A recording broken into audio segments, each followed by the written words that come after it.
Good morning, everyone. I'm ADA Joe Lanuti. I'm the Assistant Chief of the Gun Violence Task Force, and today I'm announcing the arrest and charges for a Mr. Robert Rosado. Mr. Rosado has been charged with robbery, a felony in the first degree, and related charges in connection to a commercial robbery that occurred on June 8th, 2025 in Northeast Philadelphia, specifically 6500 Harbison Avenue. Mr. Rosado went to this auto center and committed this crime. The allegations are as follows. He entered into this store masquerading as an immigration officer. He announced that he was with immigration. He informed the employees working there that there were, quote, illegals present. He then zip-tied one of the employees behind her back, as you can see here on the right.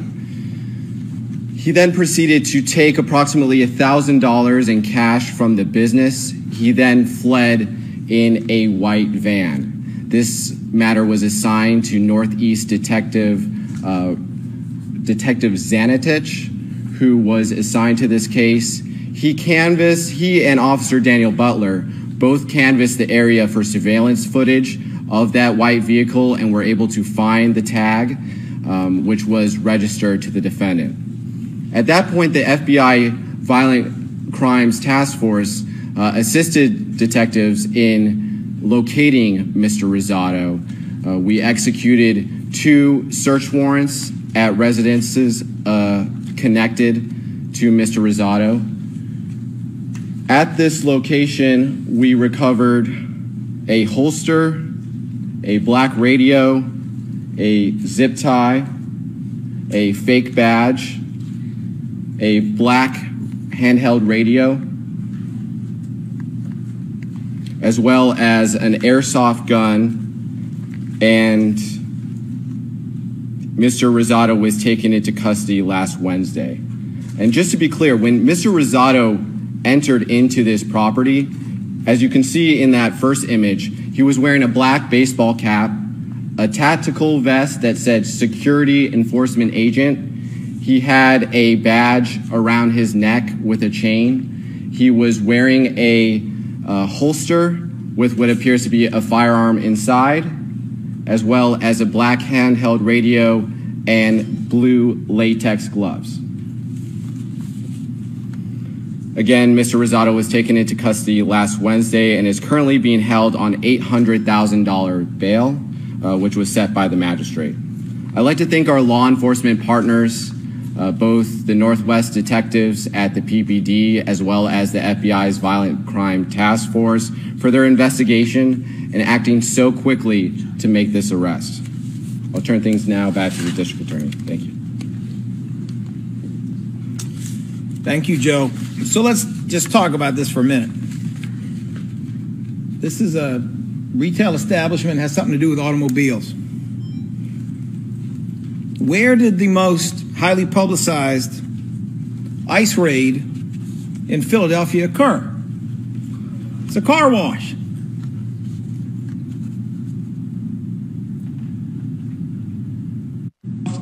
Some people, and that case, by the way, is underway and being prosecuted.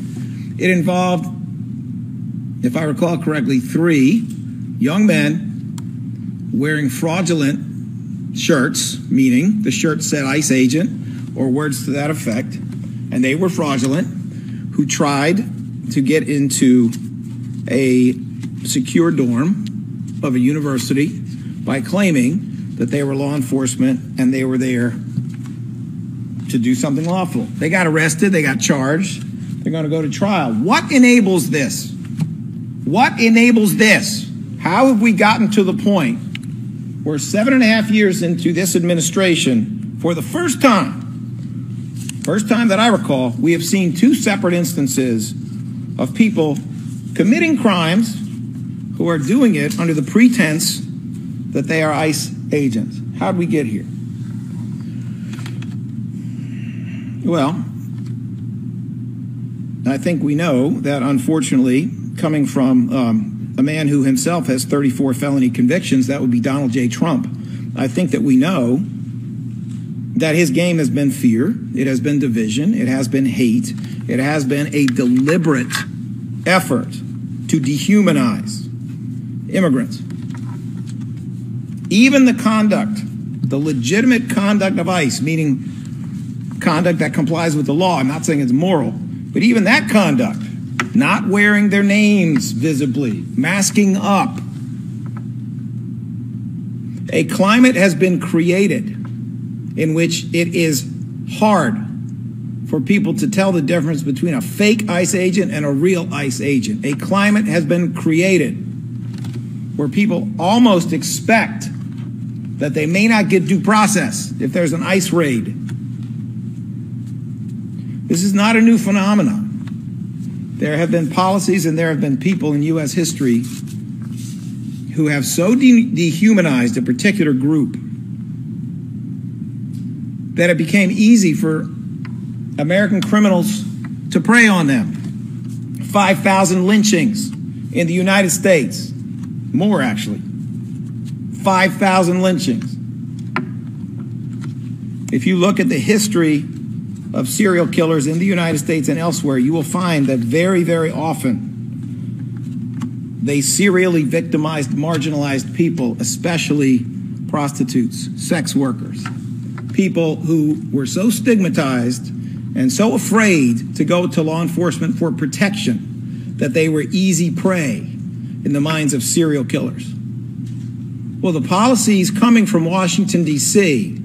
are turning law-abiding immigrants and, frankly, just people of color into easy prey for American criminals, U.S. citizens. The irony of this whole thing, only one of the ironies, but the irony of this whole thing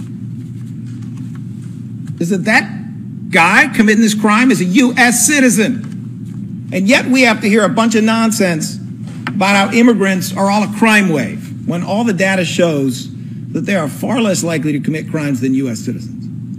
This is the madness that has been created by these policies. I consider this crime to be more serious than most robberies. I consider it to have a special layer to it, which is it not only preys on people, U.S. citizens and immigrants, it does so in a way that demeans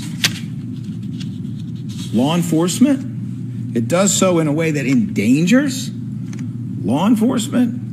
It does so in a way that blurs the line between crime and law enforcement. And while that might be fine with a president who has 34 felony convictions himself, it's not fine with me. To me, doing this under the guise, the lie, the fraud of being an ICE agent is a reason to seek a very high sentence. It's a lot more serious. This is essentially a crime that is committed against a whole group of people. It is. It's terrible. And I am disgusted that the guy in D.C. is not helping, that he is the problem. And he is a problem. He is a significant problem. It is not a coincidence that we have two of these cases only recently and none before that.